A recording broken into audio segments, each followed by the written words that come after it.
English నేర్చుకోవడం, అనర్గళంగా మాట్లాడడం మీ కల? వెంటనే కాల్ చేసి క్లాసెస్‌కి రిజిస్టర్ అవ్వండి.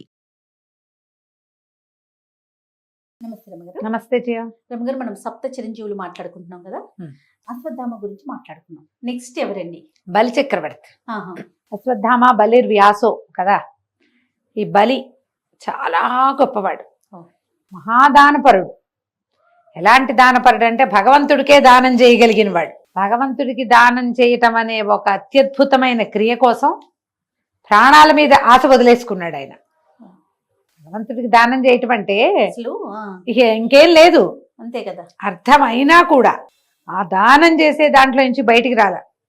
బలి జన్మతః రాక్షసుడు. ప్రహ్లాదుడు ఎవరు? హిరణ్యకశిపుని కుమారుడు, మహాహరిభక్తుడు. అసలు వైష్ణవోత్తములు, భాగవతోత్తములు, భక్తులు అనగానే ప్రహ్లాద నారద పరాశర పుండరీక చెప్తారు. ఆ భక్తుల లైన్లో మొట్టమొదటి వాడు ప్రహ్లాదుడు.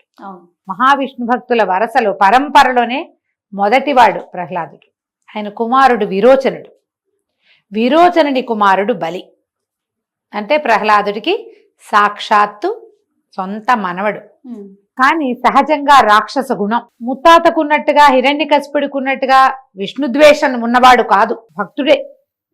ప్రహ్లాదుడంత తీవ్రభక్తి లేదే ఉన్నట్టుగా చూపించకపోయినా భగవంతుని పట్ల భక్తి, నిదానము, వినయము ఉన్నవాడే.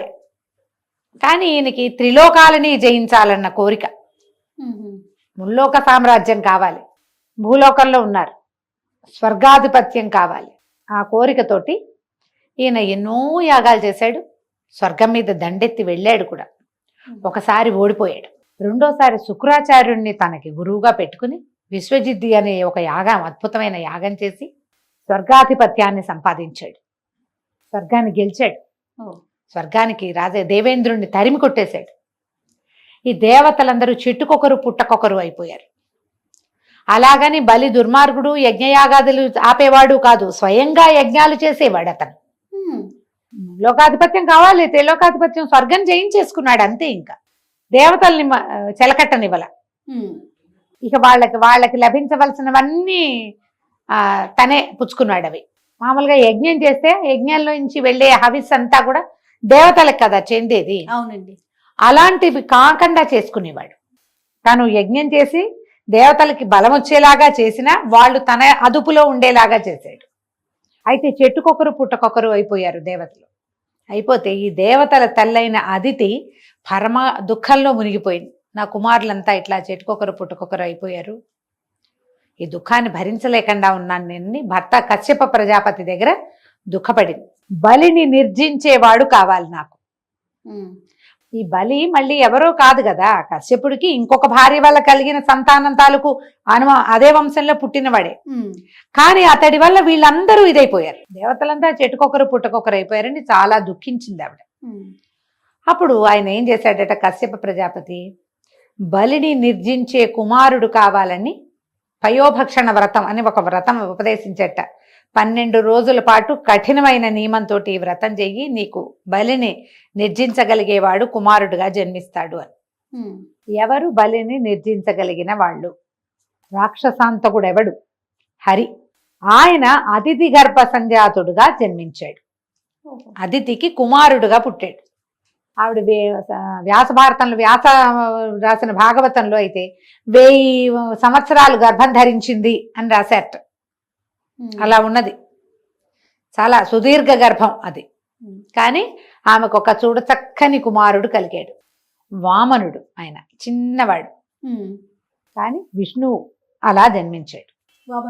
వామనావతారం జన్మించిన పిల్లవాడికి ఏం చేశారు, 7 నుండి 8వ ఏడు వచ్చేసరికి గర్భాష్టమం అంటారు. అలాంటి ఒడుగు చేసే వయసు వచ్చేసరికి ఉపనయనం చేశారు. ముందు ఇప్పుడు ఏదైనా దానం తీసుకోవటం అది పనికిరాదు. కానీ ఎప్పుడైతే బ్రహ్మచారి వటువు అవుతాడో ఒక పిల్లవాడు, బ్రహ్మచారి దానం తీసుకోవచ్చు, భిక్ష తీసుకోవాలి. చదువుకునేటప్పుడు అదే కదా పద్ధతి చేసేవాళ్ళు. అప్పుడు ఎవరు ఉత్తమమైన దానం ఇచ్చేవాళ్ళు అంటే బలి. అతన్ని మించిన వాళ్ళు లేరు. ఆ కాలంలో బలి చక్రవర్తి చేసినంత దానం చేసిన వాడు ఎవరూ లేరట. పైగా ఆయన ఎప్పుడు యజ్ఞయాగాదులు చేసేవాడు. ఆ యజ్ఞం చేసేటప్పుడు ఎవరైనా వచ్చి ఏదైనా అడిగితే ఇచ్చేయడమే ఆయన సంగతి. యజ్ఞం జరుగుతుంది, అక్కడికి ఎవ్వరు వచ్చినా యథోచితంగా దానాలు ఇస్తారు, అందరికీ ఇస్తాడు. అదే అయితే ఈ పిల్లవాడిని ఇక్కడికి పంపించారు. ఈ వామనావతార స్వరూపంలో వామన రూపంలో ఉన్నటువంటి భగవంతుడైన హరి ఇక్కడికి వచ్చాడు. ఓ చిన్న పిల్లవాడు, గొడుగు, ఒంటి మీద జంధ్యము, చిన్న గాబంచ, శిఖ అవి చూస్తే మహా ముద్దు పట్టలేనట్టుగా ముచ్చట గొలిపే స్వరూపంలో ఉన్నవాడు. ఒడుగా అంటే చిన్న పిల్లవాడు అనమాట, అప్పుడే ఒడుగైనవాడు. వచ్చి బలిచక్రవర్తి దీనికి వచ్చాడు. ఈ స్వరూపం చూసేసరికి ఆయన ముచ్చట కలిగింది. నీకేం కావాలో అడగమంటే నాకేం కావాలి, నీకు అవి కావాలా ఇవి కావాలా ఏం కావాలి అని అడిగాడు.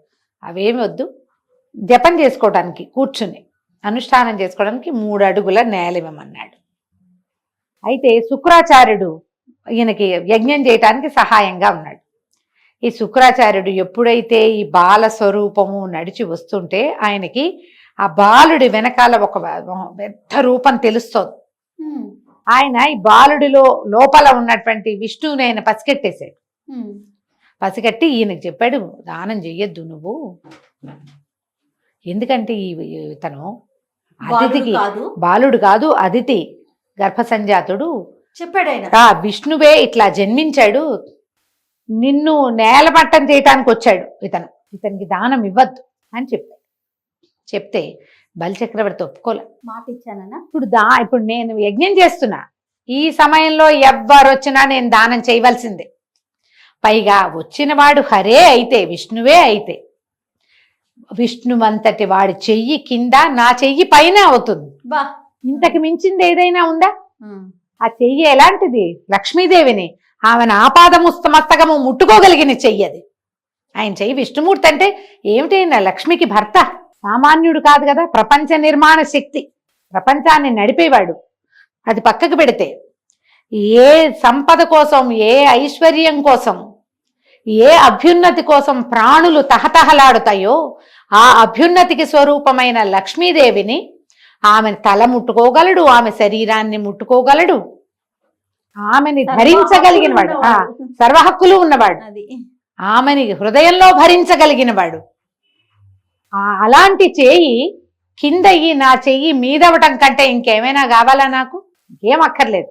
శరీరం ఇప్పుడు నేను జన్మించాను, ఎప్పుడైనా పోతా, రేపొద్దున ఏనాడైనా ఇది మరణం తథ్యం. నాకు ఇప్పుడే కాకపోవచ్చు, ఇప్పుడైనా పోయేదానికి. ఇప్పుడు పోతే ఏమైంది, దానం చేశాక పోయినా పర్వాలా, విష్ణువుకి దానం చేయటం కంటే నాకు ఇంకేం అక్కర్లేదు అన్నాడు. అంటే దానం చేస్తాను వింజావళి ఆయన భార్య పేరు, నీళ్ళు పోయమన్నాడు. అది ఎట్లా? చేతిలో ధార, భార్య నీరు పోస్తే ఈ ధారని ఆ వడుగు చేతిలోకి వదలాలన్నమాట. ఈ శుక్రాచార్యుడు పట్టలేకపోయాడు ఆక్రోశం. ఆయన ఏం చేశాడు, ఈ పాత్ర ఉంది కదా నీళ్లు వంచే జలపాత్ర, అదేమిటి ఒక పక్కన ఇట్లా హ్యాండిల్ ఉండి రెండో పక్కన ఇట్లా కొమ్ము ఉంటుంది. ఈ పక్కన లేవదీస్తే రెండో పక్క నుంచి నీరు బయటకు వస్తుంది.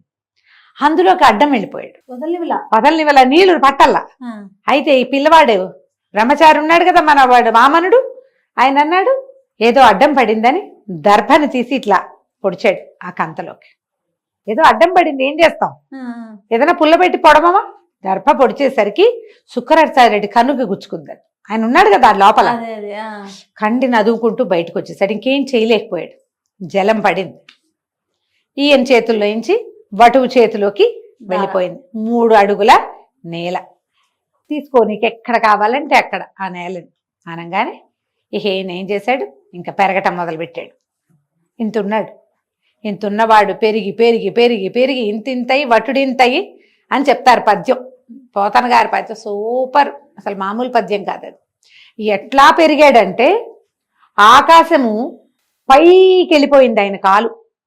ఒక కాలు నేల మీద పెట్టాడు, భూమంతా ఆక్రమించేసింది. కిందో పాదం ఉందా, రెండో కాలు ఎత్తి పైకి పెట్టాడు. ఈ రెండో కాలు, ఈ కాలు పైకి సాగుతూ ఉంటేనట సూర్యబింబం మొదట కింద ఉంది, క్రమంగా క్రమంగా క్రమంగా క్రమంగా అయ్యి అది ఎట్లా అయిందంటే ఈ కాలు పై దాకా వెళ్ళిపోయేది, కిందకు వచ్చేసింది, బ్రహ్మాండం చేసేసింది. కింద పైన 2 కాళ్లతోటి కింద పైన త్రివిక్రమావతారం అంటారు దాన్ని. త్రివిక్రముడు నేల మీద ఒక కాలు, రెండో కాలు ఇట్లా పైకి లేవదీసి పైకి, 2 కాళ్ళు పైనోటి కిందోటి. ఇప్పుడు 3వ అడుగు ఎక్కడిస్తావు? 1 అడుగుతో భూమంతా కొలిచేశాడు అయ్యా, 2వ అడుగుతో ఆకాశం అంతా కొలిచాడు, 3వ అడుగు తెలిసిపోయింది బలికి. ఆయనకు ముందే అర్థమైంది, ఇప్పుడు పూర్తిగా ప్రిపేర్ అయ్యాడు. ఆయన దగ్గర కూర్చున్నాడు, ఇక్కడ పెట్టు, నా నెత్తి తల తీసుకోమన్నాడు. ఏం చేశాడు, ఇప్పుడు 3వ కాలు ఎత్తి, 3వసారి ఈ 2 కాళ్ళు ఉపశమించి పాదం ఎత్తి బలి చక్రవర్తి నెత్తి మీద పెట్టాడు. కొలుచుకోవాలి కదా 3వ అడుగు. ఈ పాదం ఎప్పుడైతే విష్ణు పాదం బలి తల మీదకి చేరిందో బలి అలాగే కిందకి వెళ్ళిపోయాడు పాతాళంలోకి. ఎలాంటి పాదం అది? భూమి ఆకాశాలు ఏకమొత్తంగా కొలవగలిగిన పాదం నెత్తి మీద పడితే ఏమైనా ఉందా? భూమి పాతాళంలోకి వెళ్ళిపోయాడు, తొక్కేశాడు కిందకి. అంతే. ఇక లేడు బలి. వింధ్యావళి పరమ దుఃఖంతో బాధపడింది. ప్రహ్లాదుడు పరిగెత్తుకొచ్చాడు. అయితే ఈయన ఏమన్నాడు, పాతాళంలో ఉన్నాడు బలి, నువ్వు అతనితోటి ఉండొచ్చని వింధ్యావళిని పంపించాడు, భార్యని. ప్రహ్లాదుడికి వరం ఇచ్చాడు, దేవేంద్రుడికి అతని రాజ్యం అతనికి ఇచ్చేసేయండి, ఈయన సంహరించను నేను. బలికి సంహారం కాదు, కేవలము కిందకి మాత్రమే చేశాం. పాతాళానికి రాజుగా ఉంటాడు బలి. ఇక భూమిదే, ఇక్కడ ఎవరు ప్రభు ఉంటే వాళ్ళది. తర్వాత వంశం వాళ్ళు రాజ్యం చేసుకోవచ్చు. ఈ స్వర్గాధిపత్యం స్వర్గాధిపతి అయిన దేవేంద్రుడికి వెళ్ళిపోతుంది, చిరంజీవిగా ఉంటాడు. బలి ఎప్పటికీ జీవించే ఉంటాడు. ఇక త్రిలోకాధిపత్యం లేదు, పాతాళానికి మాత్రమే అధిపతి. సంవత్సరానికి 2 సార్లు భూమి మీదకి అతను రావచ్చు. భూలోక సంచారానికి 2 సార్లు వస్తాడు. బలి పాడ్యమి నాడు వస్తాడట ఒకటి. రెండోది ఎప్పుడు వస్తాడు, సంక్రమణం మర్నాడు. ఉత్తరాయణం వచ్చిన మరుసటి రోజున బలి భూలోక విహారానికి రావచ్చు. ఒక్కసారే వస్తాడని కొన్ని కథల్లో చెప్తారు. అది కూడా ఉత్తరాయణం మర్నాడు, కనుమనాడు. మనం అందుకే కదా రథం ముగ్గులేసుకుంటాము. అవునండి. ఒక ఇంటి రథాన్ని 2వ ఇంటికి కలుపుతాము. ఆ రోజుని మినువులు వండుతారు, చాలా చేస్తాం మనం కనుమనాడు. బలి చక్రవర్తికి ఆహ్వానం పలుకుతాం, బలి వస్తాడని. పాడ్యమి నాడు కూడా కొన్ని చోట్ల కొన్ని ప్రాంతాల్లో బలి చక్రవర్తికి ఆహ్వానం పలుకుతారు. ఆ పాడ్యమి నాడే త్రివిక్రమావతారం జరిగిందన్న మాట కూడా కొన్ని చోట్ల కనపడుతుంది. ఇట్లా భగవంతుడికే దానం ఇచ్చినటువంటి బలి చిరంజీవిత్వాన్ని పొందాడు. కానీ ఎంత బాగున్నాయి రమ్మగారు, సప్త చిరంజీవులు. నిజంగా ఏ కథ వినలేదే అని అనిపిస్తా ఉంది నాకు మాత్రం. ఏ కథ ఎవరి గొప్పతనం వాళ్ళదే. అయితే ఈ బలి చక్రవర్తి కథని చెప్పినా విన్నా, భగవంతుడి పట్ల ద్వేషంతో ప్రవర్తించిన పాపం పోతుంది. అప్పుడప్పుడు దేవుడు లేడు అంటాం మనం. దేవుడు ఉంటే ఇలా జరుగుతుందా, ఏం దేవుడు, పాపిష్టి దేవుడు, ఇలా మాట్లాడతాం మనం. దేవుడి పట్ల ఒక్క అపచార వాక్యం పలికినా అది పాపం కింద పరిణమిస్తుంది. ఆ పాపం కాస్త పోతుంది. అద్భుతం. బలికథ వింటే గనక అది పోతుంది. తర్వాత ఆయన కుమారులు వీళ్ళు అంతా రాజ్యం చేశారు. కానీ ఈ వామనావతారంలో ఉన్నటువంటి భగవంతుడు ఇతన్ని తొక్కేశాక ఆయన తపస్సుకు వెళ్ళిపోయాడని తర్వాత చాలించేసినట్టుగా చెప్తారు. వామనావతారం కేవలం బలి నిగ్రహణానికి మాత్రమే, అంతే. ఇతన్ని లొంగదీయడానికి ఇంకో దారి లేదు. అదే ఇతన్ని ఆ రకంగా చేయగలిగిన వాడు ఎవరూ లేరు, అక్కడ లేరు ఇంకెవరు. ఈయన వల్ల కుదిరింది కదా. ఈ భాగవతంలో పోతన గారు రాసిన తెలుగు పద్యాలు ప్రతి పద్యము మహాద్భుతంగా ఉంటాయి.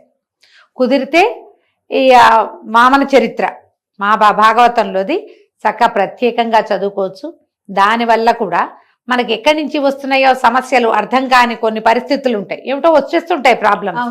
ఆ సమస్యలు తీరుతాయి వామన చరిత్ర చదివితే. అవకాశం ఉన్న వాళ్ళు అది కూడా చదువుకోవచ్చు. తప్పకుండా. నమస్తే. నమస్తే.